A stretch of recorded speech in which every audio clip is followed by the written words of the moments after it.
নমস্কাৰ আজি এই কাপোৰযোৰ কেনেকৈ বনাইছিলো আপোনালোকক সম্পূৰ্ণকৈ দেখুৱাবলৈ চেষ্টা কৰিম ভিডিওটো শেষলৈকে চাব আৰু শেষত জনাবলৈ নাপাহৰিব কেনেকুৱা পালে আপোনালোকে আৰু যদি ভাল পায় তেতিয়াহলে প্লিজ লাইক কৰি দিব আৰু শেয়াৰ কৰিব আপোনালোকৰ লগৰবিলাকৰ মাজত আৰু এয়া দেখিছেনে প্ৰথমতে মই ফুলটো কাপোৰযোৰত আঁকি লৈছো আৰু এইযোৰ মিক্স পাটৰ হ্যান্ডমেড মিক্স পাটৰ কাপোৰ হয় ফুলটো বৰ বিশেষ একো নাই আৰু কাপোৰখন পাতল যিহেতু সেইকাৰণে তলত মই ফুলপা পাৰি লৈ এনেকৈ পেন্সিলৰ সহায়ত আঁকি লৈছো আৰু এতিয়া অকমানকৈ মই সিলাইটো দেখুৱাবলৈ চেষ্টা কৰিম আৰু মই ইয়াতে এংকৰ বল সূতাটো ব্যৱহাৰ কৰিছো আৰু সিলাই মই ভৰ্তি সিলাইটো কৰিছো গোটেই কাপোৰযোৰত আপোনালোকে সম্পূৰ্ণকৈ চালে গম পাব কেনেকৈ কৰিছো মই আপোনালোকক যদি হ্যান্ড এমব্ৰয়ডাৰী এনেকৈ ভিডিও লাগে তেতিয়াহলে কমেন্টত জনাব মোক মই ভিডিওবিলাক দিবলৈ চেষ্টা কৰিম আৰু যদি কোনোবাই মোৰ পৰা কাপোৰ ল'ব বিচাৰে তেতিয়াহলে মোৰ নাম্বাৰটো ডেসক্ৰিপচনত দিয়া থাকিব আপোনালোকে ডাইৰেক্ট WhatsAppত মেসেজ কৰিব তেতিয়া সোনকালে মেসেজটো পাই যাও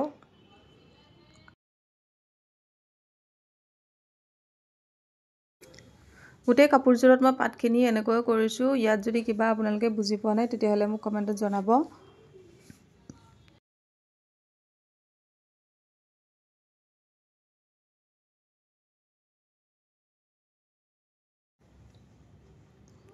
আৰু ইয়া সম্পূৰ্ণ হল পাতখিনি আৰু ইয়াৰ পাতখিনিৰ মাজত মই এনেকুৱা ব্লু কালাৰৰ বিটস ব্যৱহাৰ কৰিছো আৰু এই বিটসখিনি মই মিছৰ পৰা অৰ্ডাৰ কৰিছিলো বিটস লগাবলৈ একদম সৰু সাইজৰ যোনটো বেজি আহে হেতু বেজি ব্যৱহাৰ কৰিব নহলে বেজিটো যদি ডাঙৰ হয় তেতিয়াহলে বিটসখিনিৰ মাজেৰে বেজিটো পাৰ হৈ না যায় একদম মিহি সাইজৰ বেজিটো ব্যৱহাৰ কৰিব আপোনালোকে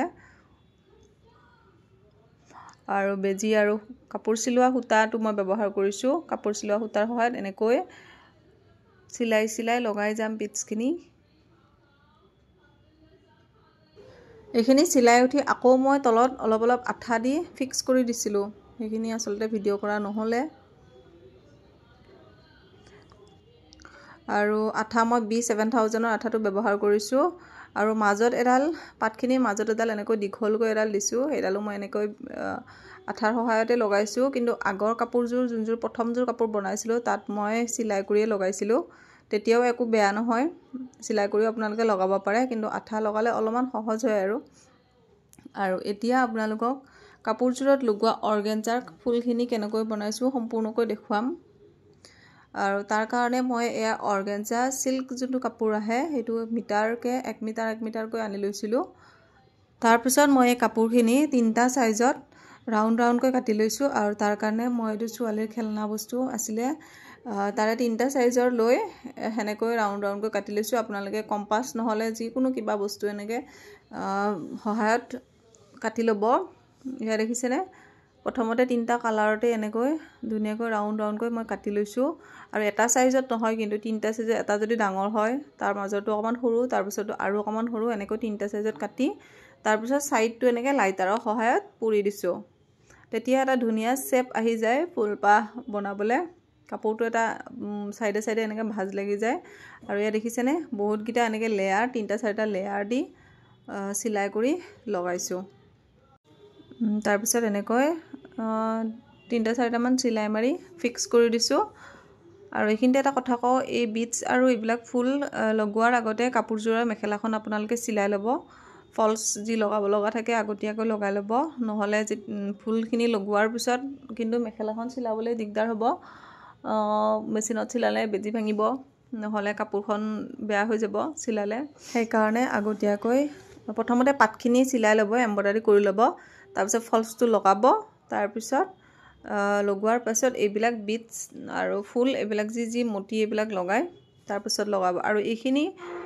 মটি লগত দিবলে মই মিছৰ পৰা অৰ্ডাৰ কৰিছিলো দেই বগা এইখিনি তাৰ পিছত গোল্ডেন কালাৰৰ পাৰ্ল মনি এটা লগাই দিছো আৰু এইখিনিও মই সিলাই কৰিয়ে লগাইছো আপোনালোকে আঠাও লগাব পাৰে কিন্তু সব জায়গাতে আঠাটো মই ভাল নাপাও সিলাই কৰি লগোৱাৰ পিছত আৰু হেতু একো খুলি যোৱা এৰি যোৱা একো টেনচন নাথাকে সেইকাৰণে সিলাই লগাও মেক্সিমাম বস্তু মই এয়া দেখিছেনে সম্পূৰ্ণ হৈ গল ফুলপাহ আৰু এতিয়া লগাম মই ইয়াতে লেস ষ্টোন লেস ব্যৱহাৰ কৰিছিলো মই এইখিনি ষ্টোন লেস গোল্ডেন কালাৰ আৰু এইখিনি লগাবলৈ মই B7000ৰ আঠাটোৱে ব্যৱহাৰ কৰিছোঁ।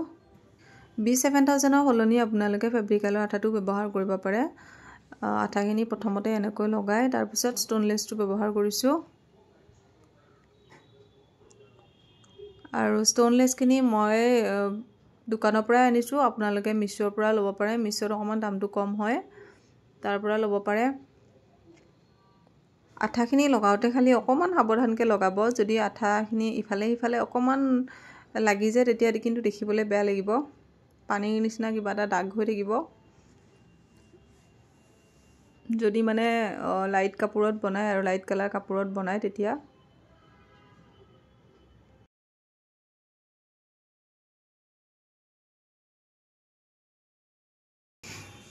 তাৰপিছত ষ্টোনখিনি লগোৱাৰ পিছত ষ্টোনখিনিৰ ওপৰত এটা দীঘল চাইজৰ মতি ব্যৱহাৰ কৰিছোঁ। সেইটোও মই চিলাই ব্যৱহাৰ কৰিছোঁ, দেখাই পাইছে আপোনালোকে। বেক চাইডটো মই দেখাই দিছোঁ। আৰু গোটেই কাপোৰযোৰৰ গাতে এনেকৈ এটা এটা ৰ'জ লগাই তাৰ ওপৰত এটা গল্ডেন কালাৰ মতি ব্যৱহাৰ কৰিছোঁ।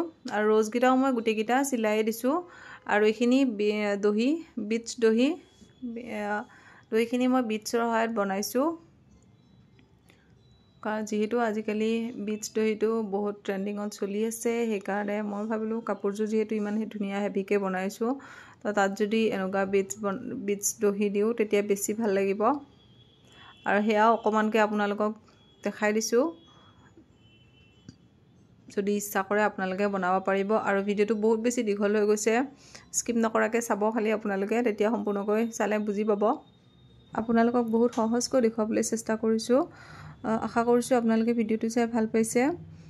যদি ভাল পাইছে তেতিয়াহ'লে লাইক আৰু কমেণ্ট কৰিব। আচলতে আপোনালোকৰ ধুনীয়া ধুনীয়া কমেণ্টবিলাক পালে তেতিয়া আৰু বেছি ভালকৈ ভিডিঅ' বনাবলৈ উৎসাহ পোৱা যায়। আৰু যদি কিবা বুজিও পোৱা নাই তেতিয়াহ'লে মোক কমেণ্ট কৰিব।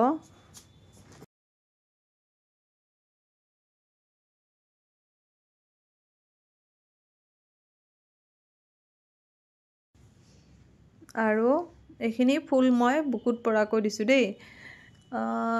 ইয়াতেও ছেম মই ষ্টোনলেছ আৰু ফুল এনেকৈ বনাই এটা ডিজাইন বনাই দিছোঁ। আৰু এইখন হৈছে মেখেলা। কাপোৰযোৰত এইখন চাদৰখনৰ বুকুত সেই ডাঙৰকৈ সেই ডিজাইনখিনি থাকিব। আৰু এইখিনি দহি আৰু গোটেই গাতে ৰ'জ আৰু মতি, গল্ডেন কালাৰ মতি লগোৱা হৈছে। আৰু সম্পূৰ্ণকৈ এইযোৰ হৈছে কাপোৰযোৰ। আৰু এই ছেম ডিজাইনত মই আৰু দুযোৰ বনাইছোঁ। এইযোৰ ৰঙাত বনাইছিলোঁ, এই দুযোৰে অৰ্ডাৰ আছিলে। আশা কৰিছোঁ আপোনালোকে ভিডিঅ'টো চাই ভাল পাইছে। আৰু সম্পূৰ্ণকৈ ভিডিঅ'টো চোৱাৰ বাবে বহুত বহুত ধন্যবাদ আপোনালোকক। আগলৈকৈ এনেকৈ মৰম দি যাব। আৰু মই আপোনালোকৰ কাৰণে ধুনীয়া ধুনীয়া ডিজাইন লৈ আহিবলৈ চেষ্টা কৰিম।